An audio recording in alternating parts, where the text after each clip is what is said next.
मेरे प्यारे दोस्तों, छात्र छात्राओं, वैज्ञानिक धारावाहिक जो हमने आपकी ज्ञान वृद्धि के लिए प्रारंभ किया हुआ है और पिछले एपिसोड्स में हमने आपको विश्व के महान वैज्ञानिकों के बारे में बताया था। तो दोस्तों, अपने इस भाग 4 में आज हम विश्व के महान वैज्ञानिक सर आइजक न्यूटन के बारे में आपको अपने विचारों से साझा करेंगे।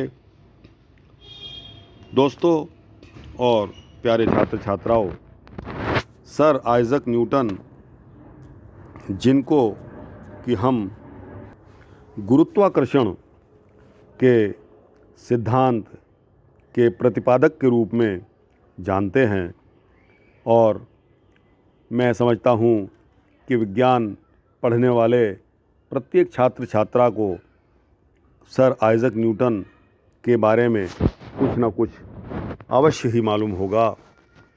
तो दोस्तों, आइए शुरू करते हैं इनके शुरुआती दिनों के बारे में। तो दोस्तों, इंग्लैंड के एक छोटे से गांव में सन 1642 में क्रिसमस के दिन एक दुबला सा कमज़ोर बच्चा पैदा हुआ। वह जन्म के समय इतना छोटा था कि उसे एक लोटे में रखा जा सकता था, और अगर डॉक्टरों की माने तो डॉक्टरों ने तो कह ही दिया था कि वह अधिक नहीं जी सकेगा।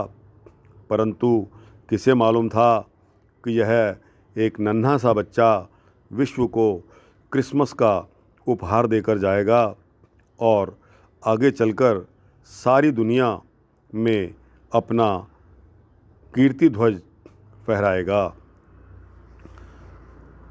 दोस्तों, बचपन से ही न्यूटन अनाथ हो गए थे। जब न्यूटन पैदा हुए तो पिता का देहांत हो चुका था। माँ विधवा थी, जिन्होंने दूसरी शादी कर ली थी। नानी ने इस अनाथ बच्चे की देखभाल की।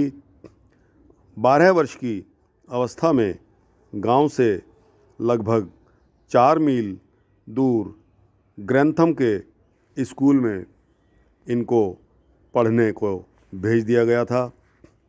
स्कूल में न्यूटन अपना सबसे फिसड्डी लड़का माना जाता था। एक दिन की बात में किसी लड़के से इनकी कुश्ती हो गई और कुश्ती में न्यूटन को जीत हासिल हुई, और उसने तभी निश्चय किया कि कुश्ती ही की तरह ही वह पढ़ाई भी करेगा और इसको भी पछाड़ देगा। उत्साह में पढ़ाई में जुट गए। देखते ही देखते अपने स्कूल का सबसे कमज़ोर लड़का एक प्रतिभाशाली छात्र के रूप में उभरने लगा। स्कूली जीवन में ही न्यूटन में वैज्ञानिक प्रतिभा पनपने लगी थी। जब सारे लड़के खेल कूद में मस्त रहते तो यह भी अपनी धुन में मस्त रहते, किसी वैज्ञानिक प्रयोग में उलझे रहते थे। पड़ोस में एक पवन चक्की देखकर न्यूटन ने अपने लिए भी एक छोटी सी पवन चक्की बना ली थी।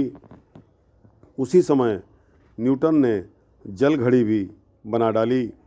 जब न्यूटन 14 वर्ष के हुए तभी उसकी माँ के दूसरे पति की भी मृत्यु हो गई और वह अपने पुराने घर यानी कि बूल्स थारपी में लौट आईं। जब न्यूटन की नानी से दोबारा उनकी मुलाकात होती है, घर आते ही उसकी माँ ने न्यूटन को भी ग्रैंथम से घर बुला लिया। उसने न्यूटन को खेती के काम में लगाना चाहा, लेकिन खेती के काम में भी न्यूटन का मन नहीं लगा। बाजार के दिन उसे नौकर के साथ ग्रैंथम जाना पड़ता, लेकिन खरीदारी नौकर ही करता था। न्यूटन तो अपने रहने की पहली जगह पर जाकर शाम तक किताबें पढ़ते रहते थे। तो दोस्तों, इनका जो जीवन काल बताया गया है वो सन 1642 से सन 1727 तक का बताया गया है। जब न्यूटन की माँ ने पढ़ाई में इसकी रुचि इतनी अधिक देखी तो कैम्ब्रिज के ट्रिनिटी कॉलेज में उनका दाखला करा दिया। कैम्ब्रिज में 4 साल रहने के बाद सन 1665 में उनको बीए की उपाधि मिली। कैम्ब्रिज में अध्ययन के दौरान उसके गणित के अध्यापक आइजक बैरो से खासी मित्रता भी स्थापित हो गई, जो आगे चलकर इनके लिए बहुत लाभकारी सिद्ध हुई। बैरो उसकी असाधारण प्रतिभा को पहचान चुके थे, अतः उसके विकास के लिए और प्रोत्साहन के लिए वे सदा तत्पर रहते थे। उन दिनों इंग्लैंड में एक महामारी फैल गई। कैम्ब्रिज विश्वविद्यालय में छुट्टियां घोषित कर दी गई। सभी विद्यार्थी अपने अपने घरों को चले गए। न्यूटन भी अपनी मां के पास चले आए। विश्वविद्यालय खुलने तक लगभग 1.5 साल तक न्यूटन अपने घर पर ही रहे। यह अवधि उनके लिए बहुत ही महत्वपूर्ण रही, क्योंकि आगे चलकर न्यूटन ने गति के संबंध में और गुरुत्वाकर्षण के संबंध में जो सिद्धांत प्रतिपादित किए, उन विचारों का जन्म इसी समय न्यूटन के मस्तिष्क में आया था। बाद में उन्होंने इन विचारों का विस्तार किया और विद्वत जगत के समक्ष रखकर अपनी विलक्षणता का परिचय दे डाला।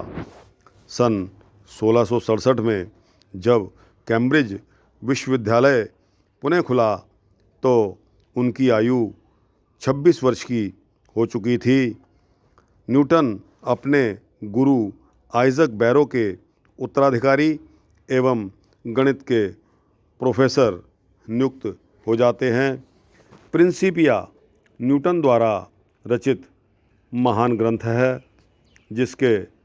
जिसमें उनके नियमों की व्याख्या है। यह ग्रंथ 3 भागों में है, जिसकी प्रतिष्ठा आज तक भी बरकरार है। न्यूटन ने गति के 3 नियम भी प्रतिपादित किए हैं। गति के नियमों से विस्मयकारी है उनका गुरुत्वाकर्षण का सिद्धांत, जिसके अनुसार हमारी पृथ्वी प्रत्येक वस्तु को अपने केंद्र की ओर आकर्षित करती है, यानी कि खींचती है।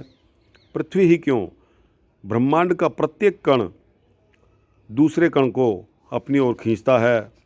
इसी बल के कारण सभी ग्रह और उपग्रह अपनी कक्षाओं में बने रहते हैं। न्यूटन ने दूरदर्शी यानी कि टेलीस्कोप भी बनाया। दृष्टि विज्ञान के संबंध में भी उन्होंने मौलिक अनुसंधान कार्य किए। 1703 में उन्हें रॉयल सोसाइटी का प्रेसिडेंट यानी कि अध्यक्ष भी चुना गया। इस पद पर वह जीवन पर्यंत बने रहे। सन 1705 में महारानी एनी ने उन्हें सर की उपाधि प्रदान की। 85 वर्ष की अवस्था में 1727 में आइजक न्यूटन की मृत्यु हो जाती है।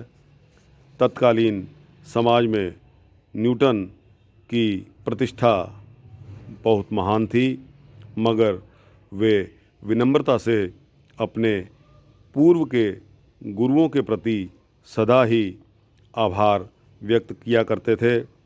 अगर आज मैं कुछ भी आगे देख सका हूँ तो दिग्गजों के कंधों पर खड़े होकर ही देख सका हूँ। उनकी स्थिति का अंदाज़ा हम इसी बात से लगा सकते हैं कि उनके बारे में यह लाइनें भी कही जाती थी, प्रकृति अंधेरे में थी, प्रकृति के नियम अंधेरे में थे, तब न्यूटन पैदा हुए और चारों ओर उजाला हो गया। ये पंक्तियाँ आज भी न्यूटन की कब्र पर खुदी हुई हैं। जब कोई उनकी प्रशंसा करता तो बड़े ही शांत स्वर में कहते, संसार मेरे अनुसंधान के बारे में कुछ भी कहे, लेकिन मुझे ऐसा प्रतीत होता है कि मैं समुद्र तट पर खेलने वाले उस बच्चे के समान हूँ जिसको कभी कभी अपने साथियों की अपेक्षा कुछ अधिक सुंदर पत्थर, सीप और शंख मिल जाते हैं। वास्तविकता तो यह है कि सत्य का अथाह समुद्र मेरे सामने अब भी बिन खोज के पड़ा हुआ है। महान वैज्ञानिक होते हुए भी न्यूटन बहुत ही नम्र और शालीन स्वभाव के थे। उनके पास एक प्यारा कुत्ता भी था जिसका नाम डायमंड था। एक बार वे जलती हुई बत्ती मेज़ पर छोड़कर घूमने चले गए थे। इस बीच न जाने क्यों कुत्ता मेज़ पर झपटा और वह बत्ती गिर जाने से सारे के सारे कागज़ जल गए।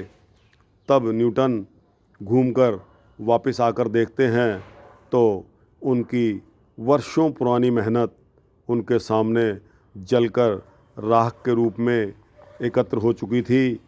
जानते हैं भला न्यूटन ने क्या कहा? अपने दुख को समेटते हुए वे सिर्फ इतना ही बोले, डायमंड तू क्या जाने तूने मेरा कितना नुकसान कर दिया है।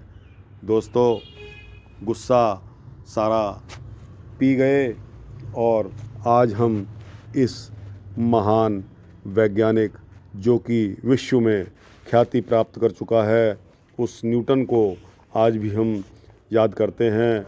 उनके गति के नियम और उनके गुरुत्वाकर्षण के नियमों को आज भी दुनिया पढ़कर अपने आप को धन्य महसूस करती है। तो दोस्तों, ये वृतांत था सर आइजैक न्यूटन के बारे में। दोस्तों, आपको अच्छा लगा हुआ हो तो ज़रूर ही इसको लाइक, शेयर और सब्सक्राइब भी करना। अगले एपिसोड की इंतज़ार में आप सभी को धन्यवाद।